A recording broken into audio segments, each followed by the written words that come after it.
This program is a presentation of UCTV for educational and non-commercial use only.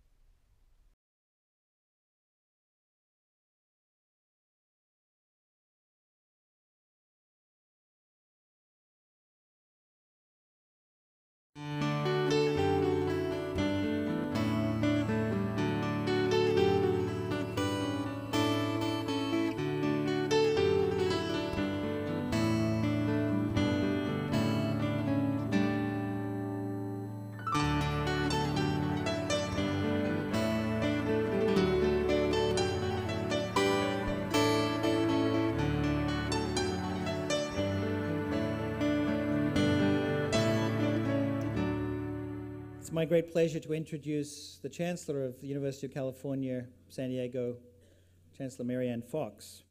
Before coming to La Jolla, Chancellor Fox led North Carolina State University to new and unanticipated levels of achievement.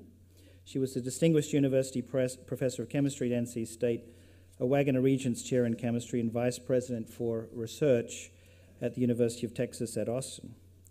Dr. Fox received her bachelor's degree from Notre Dame College and her PhD from Dartmouth College, both in chemistry. She's been elected to membership in the National Academy of Sciences and the American Philosophical Society, and to fellowships in both the American Academy of Arts and Sciences and the American Association for the Advancement of Science. She also has received honorary degrees from 12 institutions in the United States and abroad. We may assume that Canton, Ohio, is proud of its native daughter. As an administrator, teacher, researcher, and one who's dedicated to community service and outreach and diversity, Chancellor Fox has led by example. In just 4 years at UCSD, during the most challenging times, she has grown the university in stature and in the sentiments of students, faculty, staff, and alumni. It's a great pleasure to introduce to you today Chancellor of the University of California, San Diego, Dr. Marianne Fox.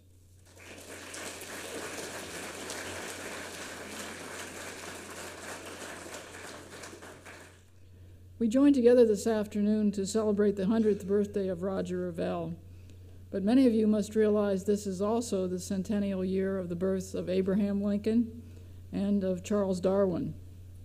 I suspect Revelle would have really liked the comparison, the idea that we're celebrating all three men together on campus, because he was a personification of what drove Lincoln and Darwin. He is a great scientist, a great statesman, a great politician. Like Lincoln, Roger believed he could learn more from people with a different point of view than from people who shared his own. As a result, he listened carefully to his colleagues and his co-workers. He helped plan exquisitely important experiments together. He interacted with the government, with the universities, with the private sector in an abundance of productivity. And like Darwin, Roger loved nature.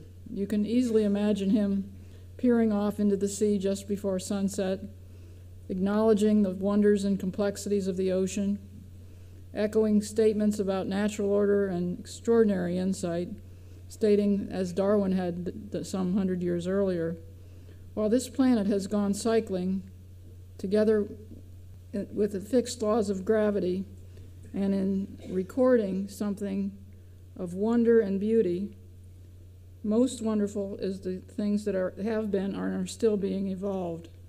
This represents to me a wonderful way in which Roger Revelle, too, thought about the way in which his science evolved.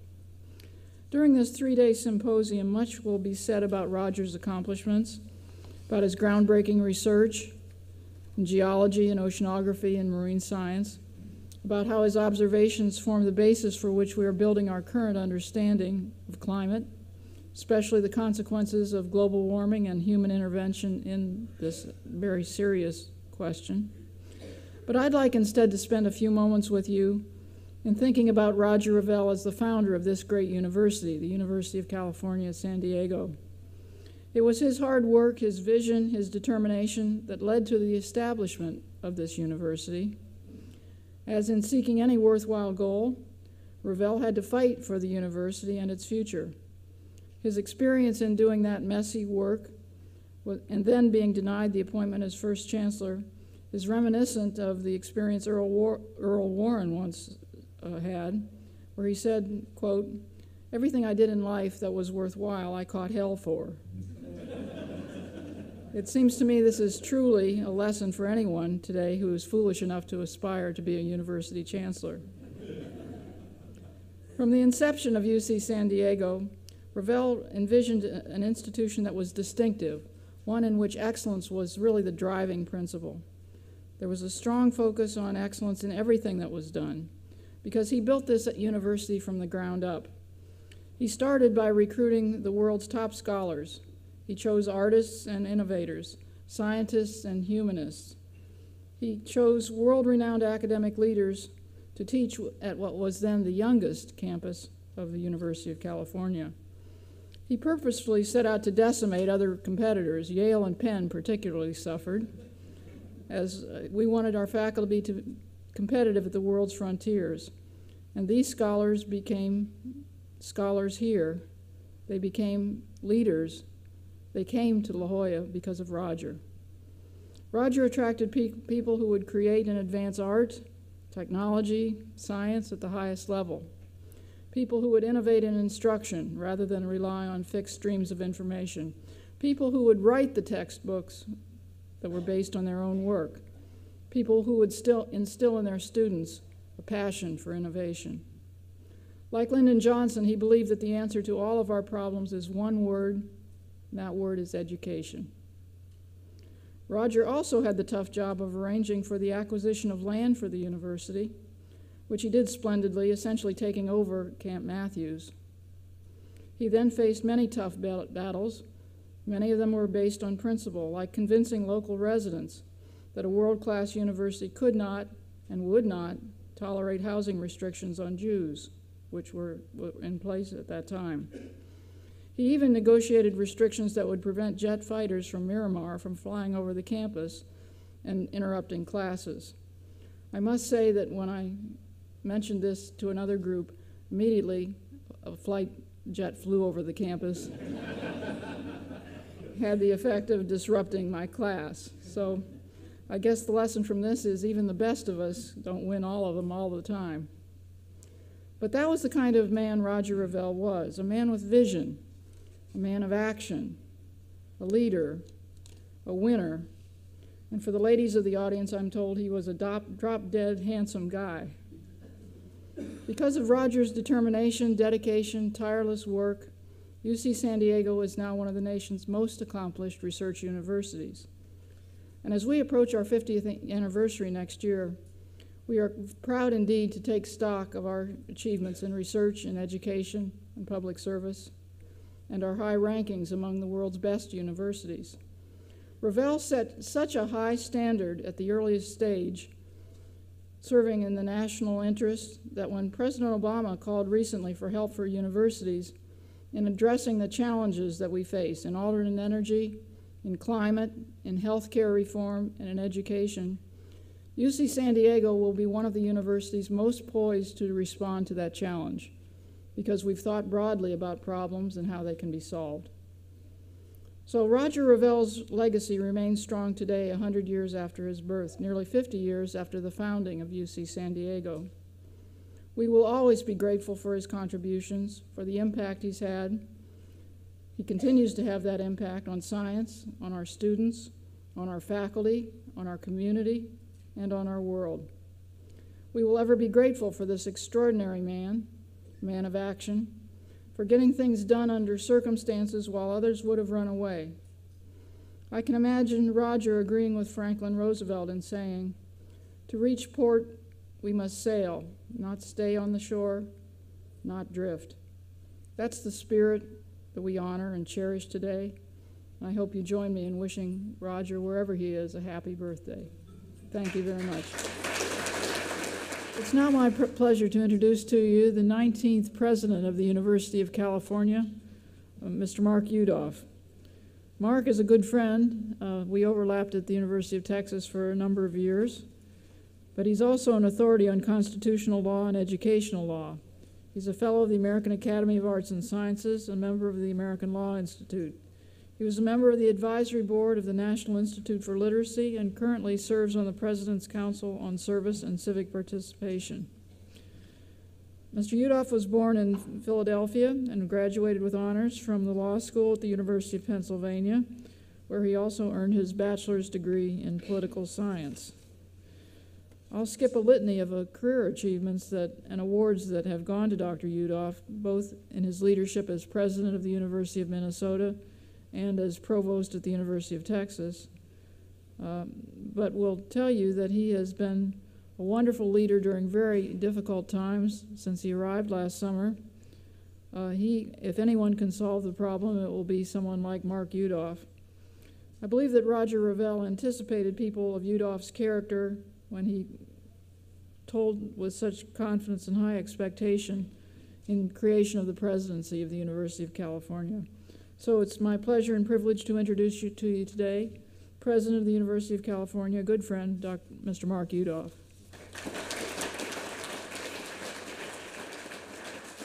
I'm honored to be here today, and with this distinguished group of speakers. I also tend to do whatever Marianne Fox tells me to do. We had solved many of the problems of the previous speaker while drinking scotch in Austin, Texas, but we've forgotten the solutions. Now, I have to tell you, I'm a lawyer, not a scientist, so I probably have a different perspective. When the speaker spoke of chemical bonds, I remarked, are they marketable today? What do we do with these chemical bonds? So my apologies on behalf of lawyers everywhere. And my law students often comment that I'm not only dull myself, but I bring out dullness in other people. And so I will try not to go on too long on our post-luncheon reverie here, and I'll try not to keep you all awake for too long. I'm delighted to be here, and mostly because I share the deep regard of everyone in the audience for Roger Revelle and his tremendous contributions. For all the many great things for which we remember Roger Revelle, one of the greatest was his pivotal role in the founding of this very institution, the University of California, San Diego. His vision for what was a research university here could be, what it could be, and what it could do led directly to the success story that I think is UCSD.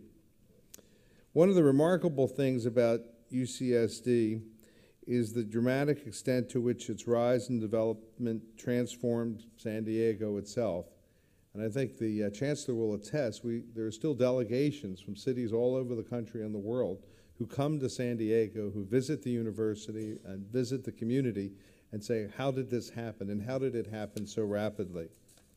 So it's a shining example in America of how an academic institution can have a transformative impact on the economy and the innovative culture of the community that it's around it, and it's a great example of the impact of the community on how the university itself evolves. And that's the story of American research universities. UCSD was particularly fortunate to have a wise leader in the form of Roger Revelle and also Herb York and others in its founding many years ago. And was also fortunate to get its start in the last great period of public investment in California. The year is right around 1960. An important question today is whether and how we can sustain that transformative impact of public research universities in America and in this new and very difficult economy. And that's the topic I'd like to spend a few minutes on today. Wherever I go, I'm asked about the great challenges facing this country, and I point to one thing first and foremost, that the declining investment in human capital, both in California and across America, is one of the biggest threats to our prosperity and our competitiveness and all the other issues, whether it's energy or climate or whatever your issue is. Human capital is the core ingredient in the success of a society. I often say that the greatest technology transfer at the University of California is not the long list of patents, and it's certainly not the income, the royalty streams from the patents.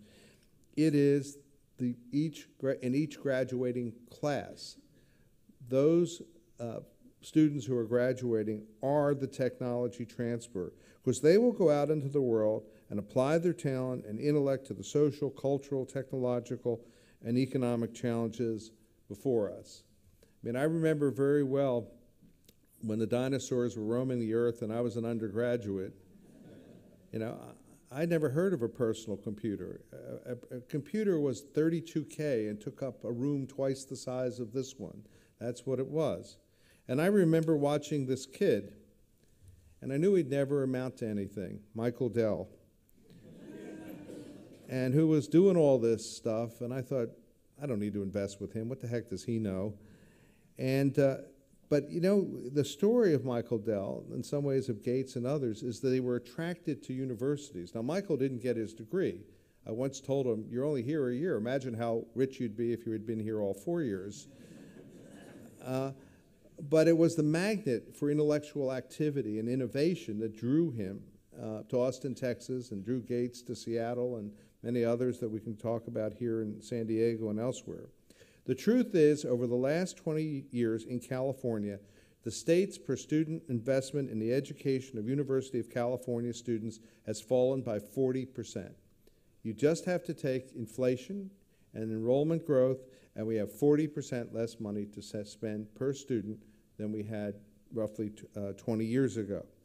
In 1970, universities were 7% of the state budget, or at least the University of California was 7% of the state budget. Today, it's roughly half of that. And we're not alone in California. States across the country are seeing similar trends as competing financial pressures crowd out investment in the education and empowerment of our people. It is no coincidence that a report out last week from the Information Technology and Innovation Foundation ranked the United States last, dead last, among 40 countries in an assessment of the progress, not the absolute place, but the progress on innovation and competitiveness each country has made over the last decade. Now, not long ago, I gave a speech at the new King Abdullah University in Saudi Arabia. It's outside of Jeddah. I guess every 50 years or so they invite a Jewish guy to give a speech, so I went and I gave my speech. And they're building a research university from the ground up, $10 billion now, maybe more later. They had 15,000 workers. I mean, it's sort of like building the pyramids. And the theme of that conference at which I spoke was that knowledge is the oil of the 21st century. Knowledge is the oil of the 21st century. Now, having said that, I have to say the oil minister took me aside and said, you know, Mark, I've thought about this. It's actually better to have knowledge and oil. And I don't really dispute that, you know, but you see where I'm headed. And Saudi Arabia is not alone in investing in a knowledge-based economy. There's Singapore and South Korea and China and other places, and they all want great research universities, public research universities like we have in America. And in particular, what that boils down to is the University of California, the most successful model of a public research university in the country. And frankly, that's what gets to me. People want me to go around the world telling them what they need to do to establish research universities just like the University of California. They want to emulate the University of California at the very moment in history that we are in danger of that idea withering in the state and the country of its creation. They're basing their dream upon a model of 40, 50 years ago, and a dream which to some extent is in jeopardy. Here in California, I submit that we're still living off the investments made in the era of Roger Revelle, the era of Governor Pat Brown, the era of the great University of California president Clark Kerr. And I think all of us know the tremendous return on investment that research universities provide to our society and economy, but it's worth reminding ourselves. I'm a data guy, as someone once said, in God we trust, all others bring data. So it impresses me that the faculty and alumni of UCSD have created at least, and it's hard to count, 193 startup companies, employing more than 17,000 people, and generating more than $10 billion in annual sales. The kinds of companies that come out of UC San Diego range from Qualcomm, a small company you may have heard of, to biotech companies, pharmaceutical companies, surfboard makers, very important to me, and even a chocolate manufacturer.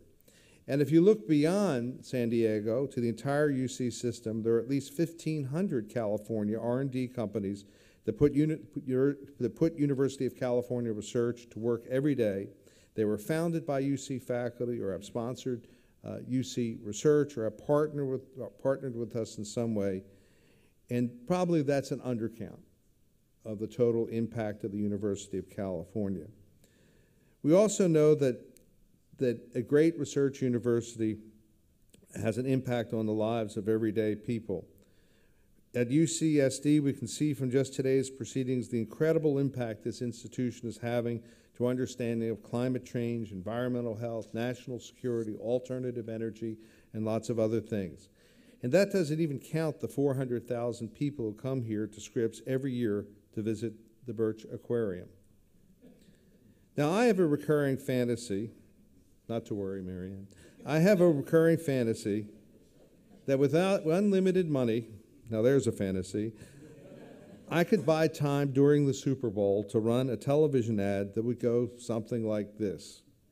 I would start in the morning when you wake up and thank God for your pacemaker, invented at a public university. At breakfast, you really enjoy your strawberries and grapefruits, both of which are made tastier, more productive, and so forth by research done at public universities, including UC Davis for the strawberries. You get into your car and you're feeling pretty safe because you have that retractable seat belt, which was also invented at a public research university. And of course, you go to your doctor's office, where most of the doctors and nurses were trained at public universities in this state and in other states. And so it goes on through the day. There's virtually no point in your day, or if you like the way it fills in your phone when you type in the person's first 3 letters of their name, and it puts the whole name out there or the whole number out there, that technology was invented at a public university. So I think there is a major problem, but we can't just complain about the trend of disinvestment. We need to take it upon ourselves first to be accountable for the use of public money, and I've tried to do that. I've introduced an accountability system. We have our first one in the history of UC, at least first comprehensive one system-wide. And second, we need to do a much better job of telling the story of how we use that money to improve the lives of the public and others who support us. We have to make the point that we are not just Walmart. It is not just what we pay our employees. It is not just what our health benefits are. It is not just what we charge the students. That's very important, what we charge them. It is not just labor relations. We're a very different enterprise than Walmart or other types of industrial or retailing activities, but we're frequently not viewed in that light, and that's what we need to change.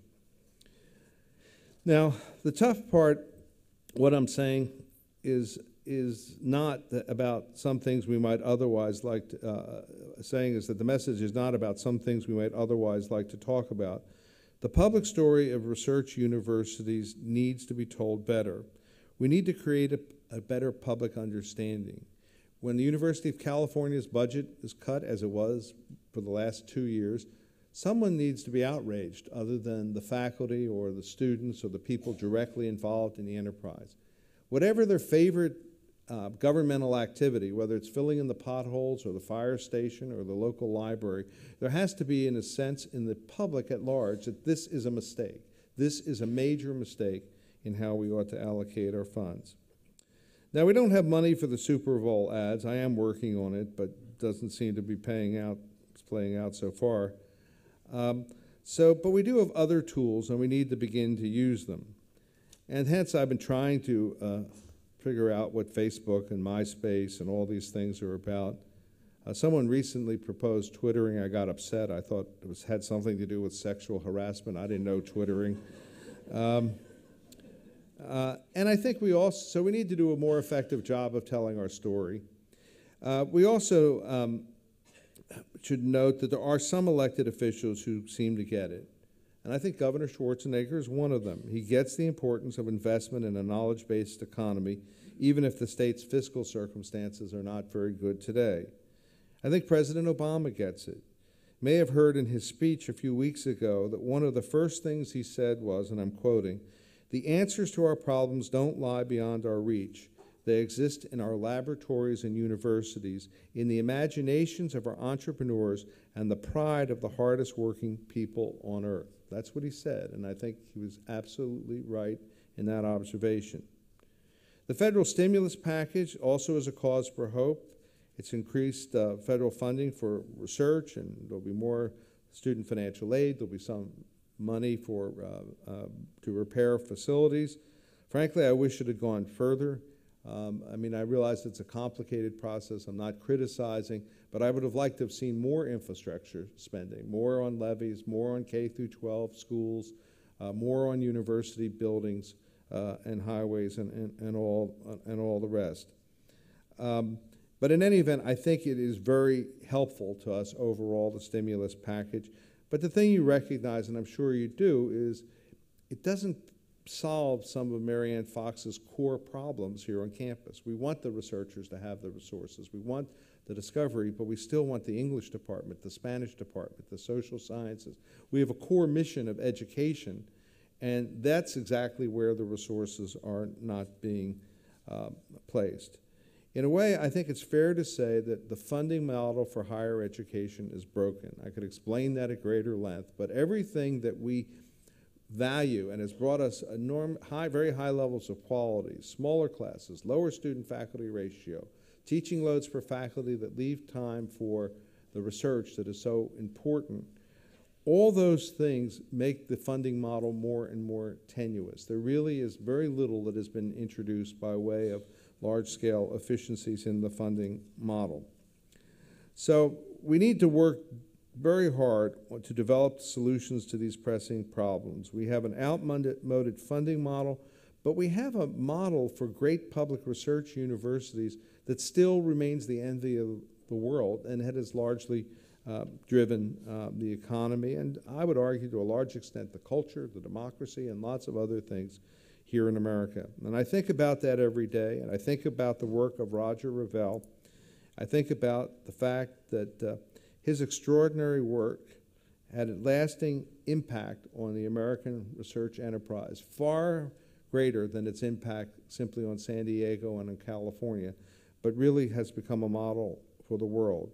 And it is true that standing on the beach at La Jolla a half-century ago, I don't know, but I suspect that Roger Revelle could not have envisioned the tremendous transformation that would unfold from the humble beginnings of the Scripps Institution of Oceanography. I think it's fair to say that this was a man whose reach exceeded even his own imagination, as fertile as that imagination was. And I think we need to continue to make the case for this institution and to build upon the contributions that Mr. Revelle made. And I think in the long run, we can, I hope, save these great institutions, and maybe our results will be far beyond our own imaginings. Thank you.